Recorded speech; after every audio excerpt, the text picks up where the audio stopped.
என்னை உறைய வைக்கும் உங்கள் உள்ளங்களுக்கு அறிவியல் தொழில்களின் வணக்கம். இது என்னுடைய YouTube channel Drops of science.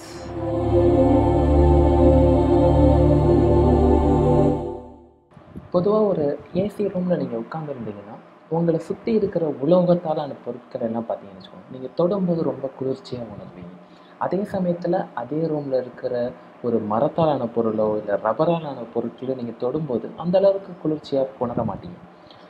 இதற்கான வித்தியாசம் பார்த்தீங்கன்னா, அந்த 2 ஆப்ஜெக்ட்டுக்கும் வெப்பத்தன்மை மாறுது அப்படிங்கிறது கிடையாது. 2 ஆப்ஜெக்ட்டுமே உங்க கையில ஒரு உஷ்ணமணி தெர்மாமீட்டர் இருந்து அதை நீங்க மெஷர் பண்ணி பார்த்தீங்கன்னா, 2த்துக்கும் ஒரே டெம்பரேச்சர் தான் இருக்கும். ஆனாலும் நம்ம 2த்தோட டெம்பரேச்சரை தொடும்போது ரொம்ப குளிர்ச்சியாவோ, இன்னொன்னு அந்த அளவுக்கு குளிர்ச்சி இல்லாத அளவுக்கும் நம்ம உணர்வோம். இதற்கு என்ன காரணம் அப்படின்னு பார்த்தீங்கன்னா, அந்த ஒவ்வொரு ஆப்ஜெக்ட்ஸுக்கும் கடத்துத்திறன் அப்படிங்கிற கண்டக்டிவிட்டிங்கிற ப்ராப்பர்ட்டி தான்.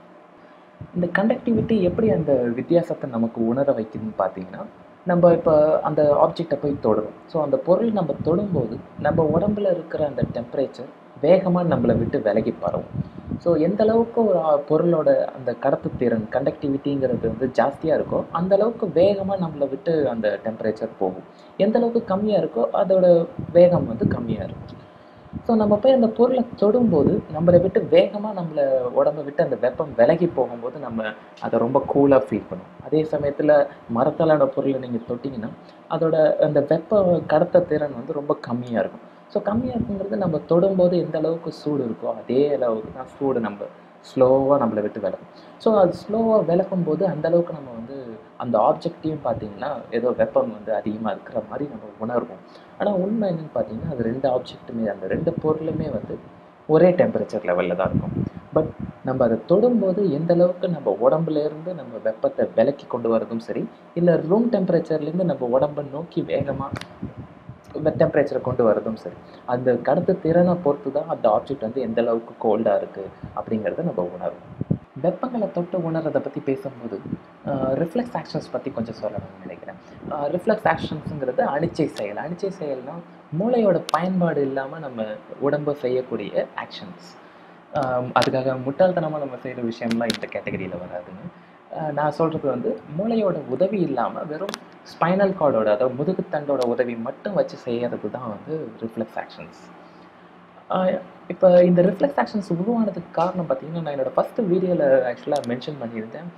நம்ம நர்வஸ் சிஸ்டம்ஸ் எல்லாம் எலக்ட்ரிக்கல் இம்பல்சஸ் மூலியமாக தான் பிரெயினுக்கு சிக்னலை கொண்டு போகும். இந்த எலக்ட்ரிக்கல் இம்பல்சஸோட ஸ்பீட் பார்த்தீங்கன்னா 50 மீட்டர்ஸ் பர் செகண்ட் ஆவரேஜாக போகும்.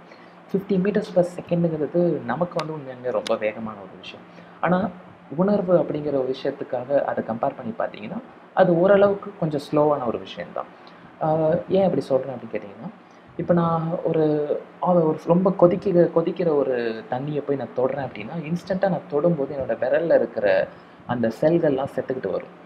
ஸோ அந்த 50 மீட்டர்ஸ் பர் செகண்டில் நம்ம கையிலேருந்து நம்ம உணர்வு மூளைக்கு போய் மூளை ஐயோ நம்ம அங்கே இருக்கிற செல்கள்லாம் செத்துக்கிட்டு வருது அப்படிங்கிறத அண்டர்ஸ்டாண்ட் பண்ணிக்கிட்டு திரும்ப அந்த ரிக்வெஸ்ட்டை ப்ராசஸ் பண்ணி அதை என்ன பண்ணுன்னு கேட்டிங்கன்னா, ஓகே கையை எடுக்கணும் அப்படிங்கிற சிக்னல் அமைச்சு நம்ம கையை அதை ரெஸ்பாண்ட் பண்ணுறதுக்குள்ளார நிறைய செல்களோட உயிர்கள் இறந்துடும்.